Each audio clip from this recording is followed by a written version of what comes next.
Oi, pessoal, tudo bem? Bom, aula passada nós falamos sobre resposta em frequência, né? Aprendemos como analisar a função de transferência de acordo com a resposta em frequência. Então, nós vimos que a resposta em frequência ela é composta pela resposta em fase, pela magnitude do ganho, e conhecendo a resposta em frequência do sistema, nós conseguimos saber a saída do sistema a uma dada entrada, desde que essa entrada seja cossenoidal ou senoidal. Então, conhecendo a frequência dessa entrada, nós conseguimos de uma maneira muito fácil e rápida conhecer a saída do sistema para essa entrada, de acordo com a resposta em frequência. E agora vamos falar um pouco sobre os filtros. São sistemas muito utilizados na engenharia em diversas áreas. E basicamente existem esses 4 tipos de filtros aqui, que são passa baixa, passa alta, passa faixa e rejeita faixa.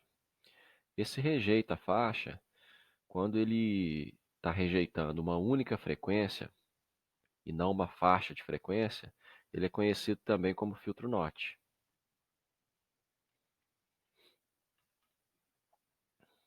Bom, aqui tem a magnitude do ganho desses 4 tipos de filtros. Então reparem que aqui nós temos o módulo do H de J ômega, indicando que é a magnitude do ganho, ou resposta em magnitude. E aqui nós temos o eixo de frequência. Então reparem que esse primeiro filtro, ele dá ganho 1 para as baixas frequências, ou seja, o que entra é igual ao que sai, e depois, a partir de ômega p, que é o que a gente chama de frequência de corte, ele começa a atenuar, ou seja, ele diminui a amplitude do sinal que está entrando, até quase que zerar, né, nas mais altas frequências. Então esse filtro, ele é um passa-baixa, porque ele só deixa passar as baixas frequências, elas passam como entraram, e ele atenua as altas frequências. Então essa parte daqui até aqui, a gente chama de faixa de passagem.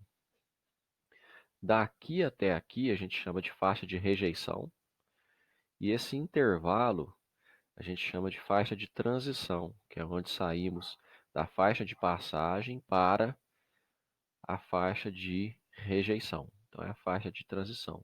O ideal em um passa-baixa é que ele tivesse uma faixa de transição nula, né? Ele fosse assim, ó.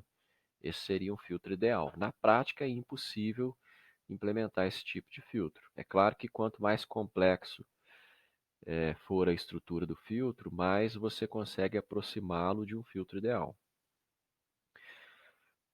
Aqui à direita, nós vimos um passa-faixa. Então, nós temos aqui no início, para baixas frequências, a faixa de rejeição, depois faixa de transição, faixa de passagem, faixa de transição novamente e faixa de rejeição. Então, esse filtro tem ômega P1 e ômega P2 de frequências de corte. E aqui nós temos a faixa de passagem. Tá? Aqui nós temos um passa alta, reparem que é o oposto do passa baixa. E aqui nós temos um rejeita faixa, que é o oposto do passa faixa. Então ele está rejeitando essa faixa de frequência, na verdade de ômega P1 até ômega P2. Aqui nós temos faixa de transição, faixa de rejeição, faixa de passagem, faixa de passagem. Então basicamente são esses 4 tipos de filtros. E na definição desses filtros, pensando num sistema, na magnitude do ganho e na fase deles, o polo e o zero da função de transferência têm um impacto direto nisso. Quando nós falamos de estabilidade, nós focamos no polo, né? Nós vimos que é o polo que é quem define a estabilidade do sistema. No caso da resposta em frequência, o polo e o zero têm um impacto nisso, direto. E o impacto do polo, ele é contrário ao impacto dos zeros. Então, é o que nós vamos entender aqui.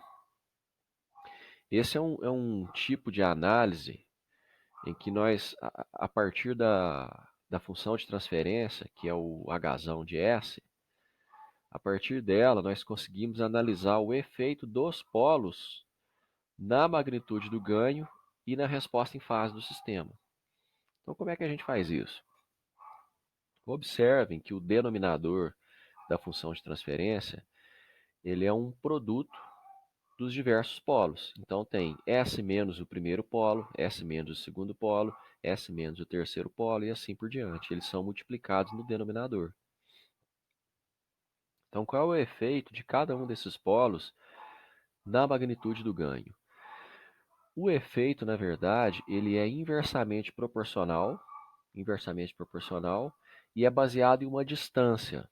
Então, ele acontece aqui no denominador dessa equação. O K é uma constante, algum número que esteja aqui em cima, e o D é a distância do polo até a origem do plano S. Então, como temos dois polos, vamos considerar D e D'. Esse D para o primeiro polo, D' para o segundo polo. Aqui nós temos polos complexos. Então, vamos pegar esse plano aqui, ó.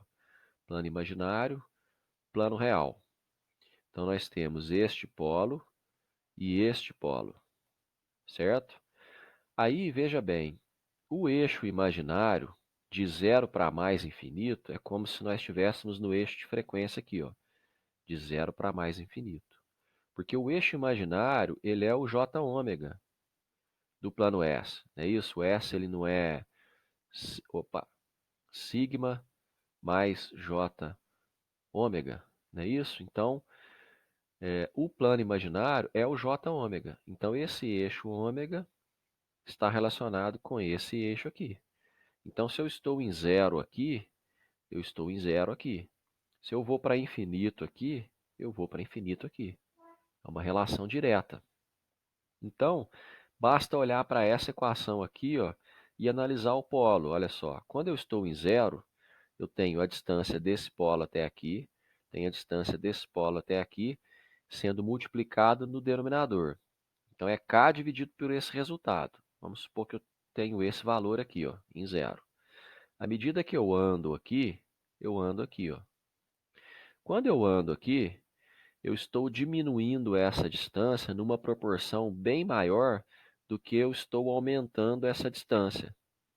Então, o produto das duas vai dar um resultado aqui no denominador menor do que quando estávamos aqui em zero. Como esse resultado é menor, um número dividido por um número menor vai dar um número maior. E aqui nós temos essa subida no ganho.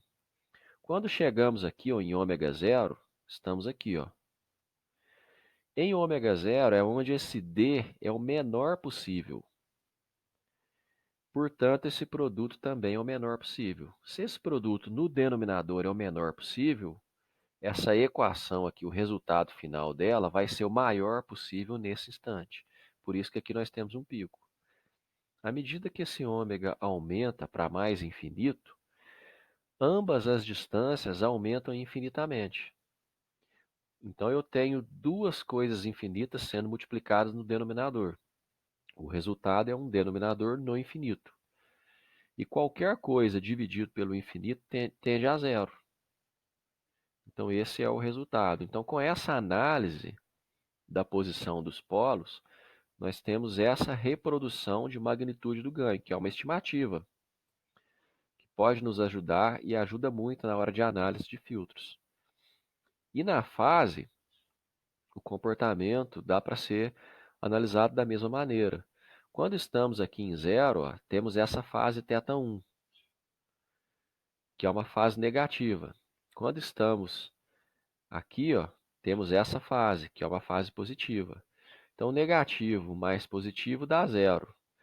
Aparece esse negativo aqui, ó, porque a fase é referente ao polo, está no denominador. Então, fica fase do numerador, que é zero, menos a fase do denominador. Como no denominador eu tenho dois polos, e eles estão multiplicando, a multiplicação de fasores é a soma das fases. Por isso que aparece um menos mais a soma das fases. Tá? Então aqui nós temos zero, porque os ângulos são iguais, né? Se eu estou aqui, eles são complexos. Então esse ângulo aqui, ó, ele é adjacente a esse. Ó. Então é, eles são idênticos, só que com polaridade diferente. Então um anula o outro, o resultado aqui é zero. À medida que andamos para cá, diminuímos esse ângulo, que é o ângulo negativo, e aumentamos esse ângulo, que é o ângulo positivo. Então fica um positivo maior e um negativo menor aqui dentro. Vai dar um positivo. Como tem um sinal de menos antes, esse positivo fica negativo. Quando isso explode para infinito, os dois ângulos se tornam positivos e se aproximam de 90 graus. Nunca vão ser 90 graus, mas tendem a 90 graus. Então 90 mais 90 é 180, com o negativo antes, menos 180. E aí nós temos esse comportamento. Tá bom? E no caso dos zeros, o efeito é o mesmo dos polos, porém o oposto. A análise é a mesma, só que o efeito é o oposto. Então aqui, ó, os polos eles interferem no ganho no numerador. Distância do primeiro zero, desculpa, os zeros interferem no ganho no numerador. Então distância do primeiro zero vezes distância do segundo zero. E aqui nós temos a fase dos dois zeros sendo somadas e não temos o negativo antes, porque está no numerador. Então como é que fica? Quando eu estou em zero aqui, eu tenho essa distância sendo multiplicada. Então tem um valor alto aqui. À medida que eu subo aqui, eu estou diminuindo essa distância. Então esse valor diminuiu, caiu aqui. Quando eu passo por ômega zero, é onde eu estou na menor distância possível. Então é a hora que eu tenho esse menor resultado. Por isso que aqui tem um vale em ômega zero. E quando eu aumento as duas distâncias. Então isso aqui cresce infinitamente. E a fase é a mesma análise de antes, tenho as duas fases, só que agora elas não têm o sinal negativo aqui. Então eu tenho o mesmo resultado do polo, só que invertido. Está aqui, ó. Tranquilo? Então o polo e o zero, eles contribuem na resposta de frequência de maneiras opostas. Um anula o efeito do outro. Tá bom? Então aqui tem alguns exemplos. Nós temos um passa-baixas, aqui sendo mostrado passa-baixas de primeira ordem, porque eu só tenho um polo, né? Então ele implementa essa curva mais suave de todas aqui. O n igual a 1 é a ordem, né? Então reparem que é um filtro muito ruim, ele tem uma faixa de transição enorme, e à medida que eu aumento a ordem, né, que eu aumento o número de polos, como foi feito aqui, ó, eu aproximo a resposta, a magnitude do ganho, a um filtro ideal, um passa-baixas ideal. Quando isso aqui tende a infinito, eu tenho quase um passa-baixas ideal. Tá? Aqui tem um exemplo de um passa-faixa. O passa-faixa tem esses polos aqui. Tá? Aqui o exemplo de um rejeita-faixa. No caso aqui é curioso, porque eu, na verdade, estou tendo um filtro NOT. Então, estou rejeitando uma única frequência. Para rejeitar uma única frequência é mole, basta pôr um zero na frequência que eu quero rejeitar. Porque aí no numerador do H de J ômega, nós vamos ter uma distância que vai ser zero. Então vai ficar R vezes zero. E aí vai dar zero no numerador, e eu vou ter ganho zero aqui. Então se eu quiser um filtro NOT de 60 Hz, por exemplo, para filtrar o componente fundamental da rede elétrica, muito usado em equipamentos de biomédica, eu coloco um zero aqui, ó. Coloco um zero aqui, em cima dos 60 Hz, quando J ômega for 2π60, né, em radianos por segundo, e aí eu vou eliminar esses 60 Hz. E de acordo com a ordem do meu filtro norte, eu vou ter uma resposta mais próxima da ideal. A ideal é aquela que vai lá, aquele filtro que vai lá e tira só os 60 Hz e deixa passar o resto, tá? Então essa era uma aula bem assim, introdutória e filosófica, um pouco aí sobre filtros, né? Não dá tempo da gente falar sobre projeto de filtros.